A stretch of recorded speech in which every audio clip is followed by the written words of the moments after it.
Okay, guys, so welcome back to our lecture number 3 on the India's foreign trade. एक छोटा सा recap on lecture 1 and 2 and then we will move forward. International trade अपन ने देखा, it is what the exports and imports beyond the country limits. मतलब क्या हो गया, the import of goods and export of goods is known as the international trade, goods and services. तो यहाँ पर international trade क्यों किया जाता है? ड्यू टू इंटरनेशनल स्पेशलाइजेशन, और उससे आपको कंपैरेटिव कॉस्ट एडवांटेज मिलता है। बाहर से चीजें सस्ती मिलेगी तो मैं क्या करूंगा, इंपोर्ट करूंगा, और बाहर से मुझे प्रॉफिट अच्छा मिलेगा तो मैं एक्सपोर्ट करूंगा। फिर आपकी मार्केट बढ़ेगा, अपॉर्चुनिटीज ऑफ इन्वेस्टमेंट बढ़ेगी, जिससे आपका जीडीपी बढ़ेगा। तो यही आपके गेन्स थे, जिसको अपन ने बोला था specialization in your markets, specialize markets, investments leads to increase in import and exports as well as the increase in GDP growth and quality of life. तो आपको gains of the international trade की बात करी, international specialisation आपको मिलेगा, comparative cost advantage मिलेगा, आपका markets develop होंगे, आपका अगर प्रोडक्शन ज्यादा है तो आप क्या कर सकते हो, अपनी कंट्री के लिए तो प्रोड्यूस करो ही करो, दूसरी कंट्री के लिए भी प्रोड्यूस करो। जैसे चाइना को as a export oriented country बोला जाता है, क्योंकि वहां पे जितना प्रोडक्शन होता है उनकी कंट्री में तो उतना यूज ही नहीं होता, वो दूसरे देश के लिए प्रोडक्शन करती है। एनहांसेस अपॉर्चुनिटीज ऑफ इन्वेस्टमेंट, आपके इन्वेस्टमेंट अपॉर्चुनिटीज बढ़ेगी। एग्जांपल है Amazon India apps facilitate imports for the essential goods and services. जो टेक्नोलॉजी आपको रिक्वायरमेंट है, जैसे आज की तारीख में वेंटिलेटर्स रिक्वायरमेंट है, तो ये आपको फैसिलिटेट करता है। आप एक्सपोर्ट्स करते हो, एक्सपोर्ट से आपको फॉरेन एक्सचेंज मिलता है, जिससे आप डेवलपमेंटल इंपोर्ट्स कर सकते हो। डेवलपमेंटल इंपोर्ट्स मतलब टेक्नोलॉजी।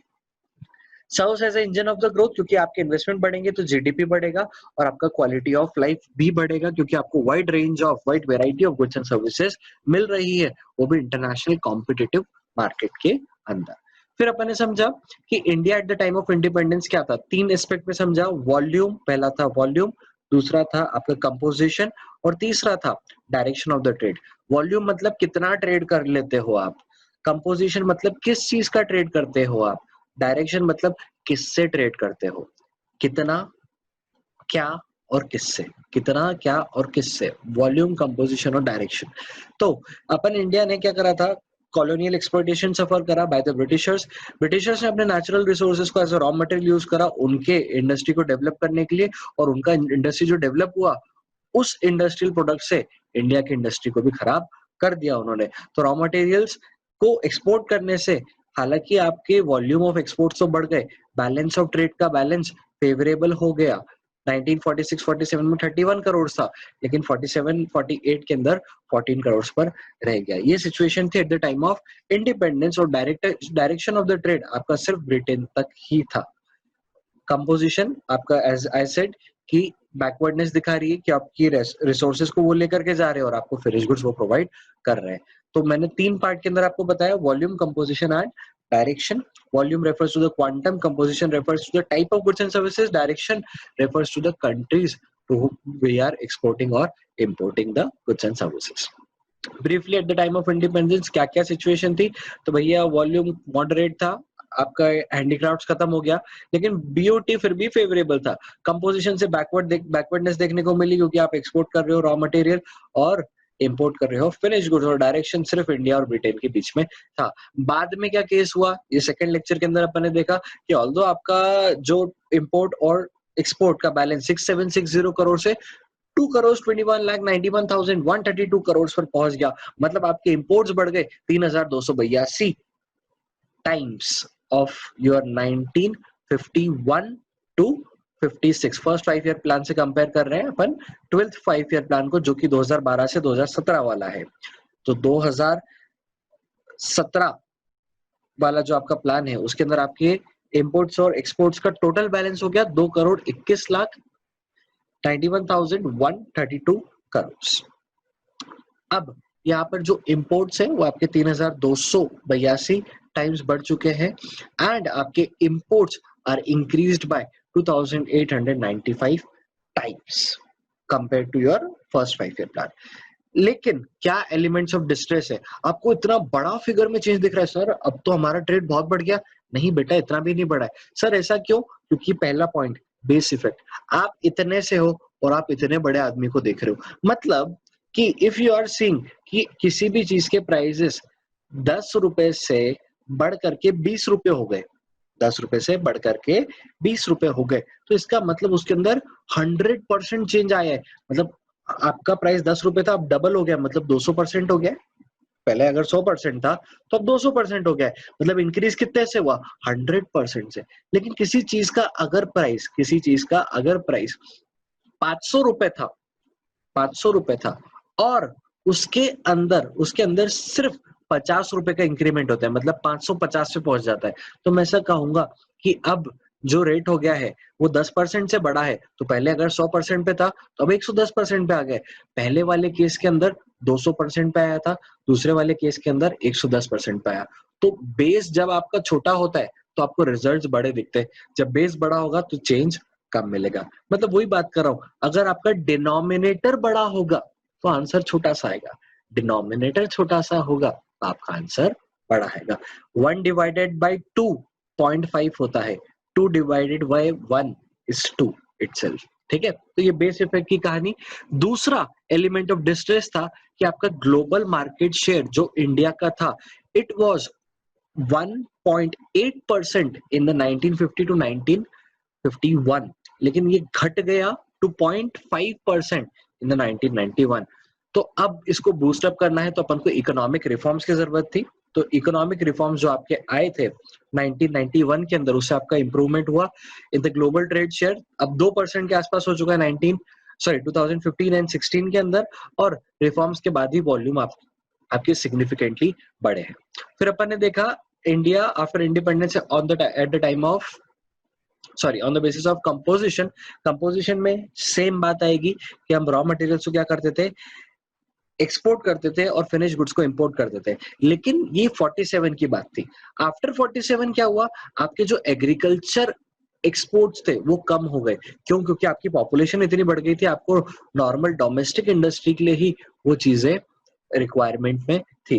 फिर उसके बाद कन्वेंशनल आइटम मतलब पुराने तरीके के products such as tea, food grains और मिनरल्स, तो यहाँ पर भी आपके इतने सारे डेवलपमेंट प्रोग्राम्स हुए, तो इसकी वजह से आपकी डिमांड फॉर द एक्सपोर्ट क्या हो गई, फॉल हो गई। आपकी डिमांड तो ऑल्दो एक्सपोर्ट्स की थी, लेकिन फिर भी आप इतना सप्लाई नहीं कर पाए क्योंकि डोमेस्टिक डिमांड आपकी इंक्रीज हो गई।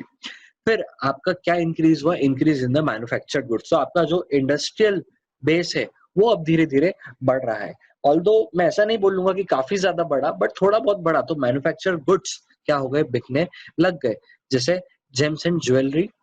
एंड ये चेंजेस क्या बताते हैं, अब आपकी इकोनॉमी स्टेगनेंट नहीं रही, बैकवर्ड नहीं रही, एग्रेरियन नहीं रही। एग्रेरियन का मतलब होता है एग्रीकल्चर बेस्ड इकोनॉमी, तो ये नहीं रहा। और अब आपने स्ट्रक्चरल ट्रांसफॉर्मेशन देख रखा है from the primary sector to the secondary और टर्शरी। प्राइमरी मतलब एग्रीकल्चर से अपन ने ट्रांसफॉर्मेशन देखा, इंडस्ट्रियल सेक्टर जो कि सेकेंडरी है, और सर्विसेज सेक्टर जो कि टर्शरी सेक्टर है। अपन ने बात करी on the basis of direction of the trade, क्या हुआ, तो पहले जो अपना ट्रेड होता था वो ब्रिटेन से और किस किस से होता था, UK, US and Commonwealth countries. लेकिन 1951 के बाद से आपका इतना एक्सपेंशन हो गया कि आपने ऑलमोस्ट एंटायर ग्लोब को आपने कवर कर लिया है, हर किसी से अपने ट्रेडिंग्स होते हैं। सऊदी अरब और यूएई आपके लीडिंग पार्टनर्स बन गए, and third was on the USA. Saudi Arab और UAE due to the crude oil import, आपके पेट्रोलियम प्रोडक्ट्स। यूएसए को अपन सबसे ज्यादा एक्सपोर्ट करते हैं 2016-17 के रिकॉर्ड के according 15.3% of the total exports were sent to US. और किससे सबसे ज्यादा मंगवाते हैं, वो है Chinese products, that is 15.9% in 2016 and 17। तो इस तरह से चाइना का डोमिनेंस भी है आज की तारीख में मार्केट पर। अब आज के टॉपिक की बात करते हैं, दैट इज रिगार्डिंग कि 1990 तक की कहानी आपने बताई सर। 1991 में क्या हुआ ऐसा कि इंडिया के अंदर ग्लोबल ट्रेड शेयर के अंदर चेंज आया। तो 1991 को ईयर ऑफ ग्रेट डिवाइड कहा जाता है, ईयर ऑफ डिवाइड कहा जाता है इसको। क्यों कहा जाता है आपके 1991 को ईयर ऑफ डिवाइड, क्योंकि यहाँ पर एक ऐसी पॉलिसीज आई थी जिन पॉलिसीज के तहत आपकी इकोनॉमी काफी बूस्टअप हो गई, जिन पॉलिसीज को एलपीजी पॉलिसी कहा जाता है। लेट्स सी टिल 1991 तक की क्या कहानी थी। Till 1990 we were focusing on the import substitution policy. Import substitution का मतलब होता है बाहर से प्रोडक्ट ना लेकर के बाहर से प्रोडक्ट ना लेकर के क्या करना, उसको डोमेस्टिकली प्रोड्यूस करना, मतलब मेक इन इंडिया। जो आप चीजें इंपोर्ट कर रहे हो उसको बाहर से मत मंगवाओ, इंडिया से ही, इंडिया में ही बनाओ और इंडिया से ही खरीदो। जैसे कि आज की तारीख में मोदी जी ने कहा रिगार्डिंग द आत्मनिर्भर भारत, काफी मीम्स भी बनाए आप लोगों ने उस पे, बट ठीक है चलिए। तो इसको इंपोर्ट सब्स्टिट्यूशन का दूसरा नाम था इनवर्ड लुकिंग ट्रेड स्ट्रैटेजी। क्यों इनवर्ड लुकिंग? क्योंकि आप अपने देश के अंदर ही झांक के देख रहे हो कि भैया आपके देश के अंदर कौन से ट्रेड अवेलेबल हैं जो मैं इंपोर्ट फालतू कर रहा हूँ। तो इंपोर्ट करने पर इतना ये दबाव क्यों डाल रहे हैं कि क्यों इंपोर्ट नहीं करना चाहिए? क्योंकि बेटा जब आप इंपोर्ट करते हो तो प्रॉफिट सामने वाले को हो रहा है, सामने वाले को मतलब दूसरी कंट्री, आपके पड़ोसी को नहीं। तो दूसरी कंट्री को जब वो प्रॉफिट हो रहा है तो आपके देश से पैसा जा रहा है, और पैसा भी कौन से फॉर्म में जा रहा है? फॉरेन एक्सचेंज के फॉर्म में। तो ये आपके लिए सबसे ज्यादा नेगेटिव बात है।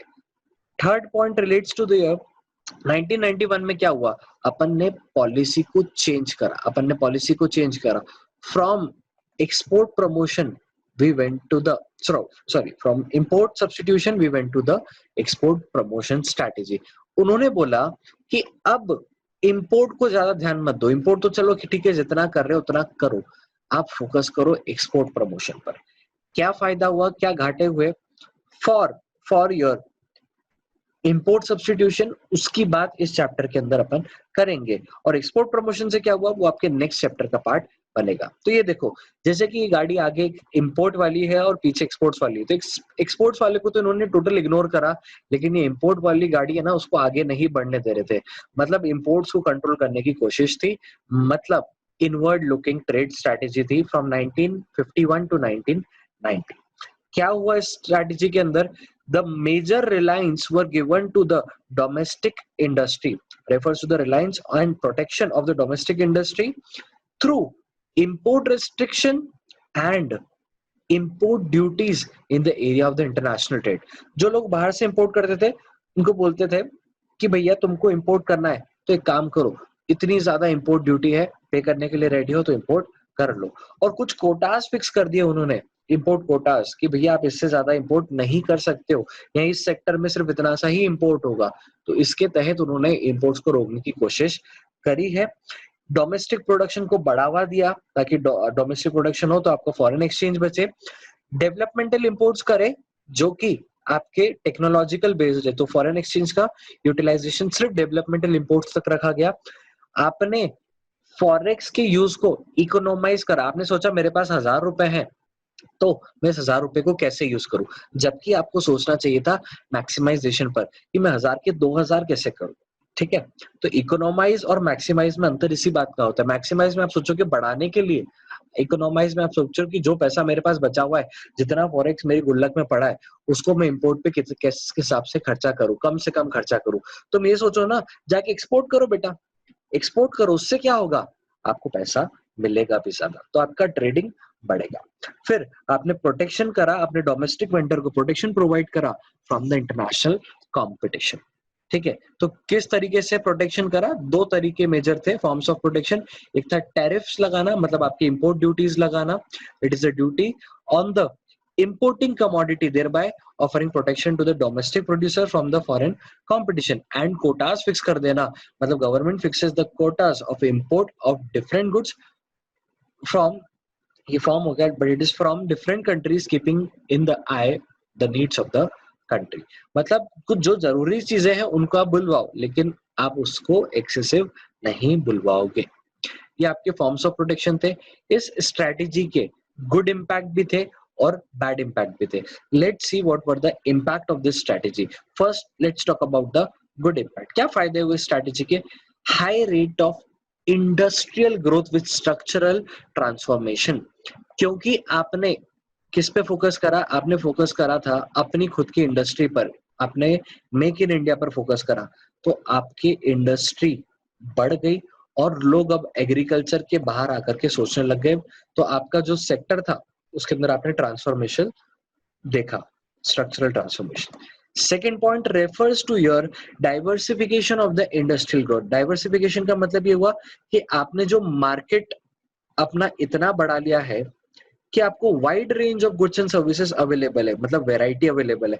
आज की तारीख में अगर आप मार्केट में देखोगे, there are numerous mobile phones available, आपको छोटा मोटा डिफरेंसेस दिखेगा, but Indian industry mobile phones के मामले में आज भी इतनी अच्छी नहीं है, दैट ऑल्सो वी नो.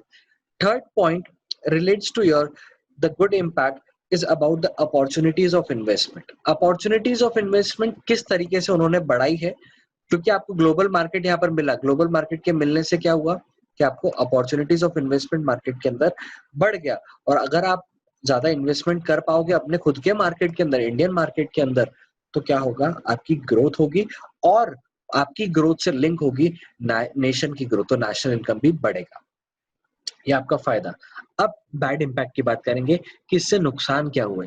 पहला नुकसान कि आपने जो पब्लिक एंटरप्राइजेस बनाया था, याद करो इंडस्ट्रियलाइजेशन करा था, उस इंडस्ट्रियलाइजेशन के चलते कई सारे पब्लिक सेक्टर को बढ़ावा दिया, और ये जो पब्लिक सेक्टर मोनोपोलीज बड़ी बड़ी बन गई, ये इतनी इनएफिशिएंट थी क्योंकि ये काम नहीं कर पाती थी, करप्शन ज्यादा लेवल पर था, और यहाँ पर आपका एफिशिएंसी उतनी अच्छी नहीं थी जितनी प्राइवेट के अंदर होती थी.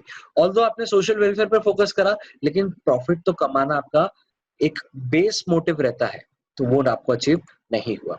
फिर आपकी कंपटीशन ज्यादा नहीं थी, तो इसकी वजह से क्या हुआ, लैक ऑफ मॉडर्नाइजेशन. अपने यहाँ के वेंडर्स ये सोच रहे थे, अरे हमको सामने वाले राम और श्याम से तो कॉम्पीट करना है, अगर इंटरनेशनल ब्रांड्स यहाँ पर आ जाते तो दिक्कत होती. यहाँ पर आपको लैक ऑफ कंपटीशन की वजह से आप मॉडर्नाइजेशन नहीं कर पाए. That was the second bad impact. And the third bad impact was the indiscriminate spread of the public sector enterprises. Public sector enterprises को इतने सारे एरियाज दे रखे थे कि वो इतने ज्यादा एरियाज में जब वो फैल गया तो हर जगह काम अच्छे से नहीं हुआ. तो ये तीसरा बैड इम्पैक्ट है आपके इनवर्ड लुकिंग ट्रेड स्ट्रैटेजी का. ये क्वेश्चन थोड़ा सा इंपॉर्टेंट भी है, so have a look on it, क्योंकि ये आपके एग्जाम में पूछा जा सकता है. ठीक है. और last and the major point of the bad impact of inward looking trade strategy, that is economically unviable state enterprises को रखना एक पॉलिटिकल कंपल्शन बन गया.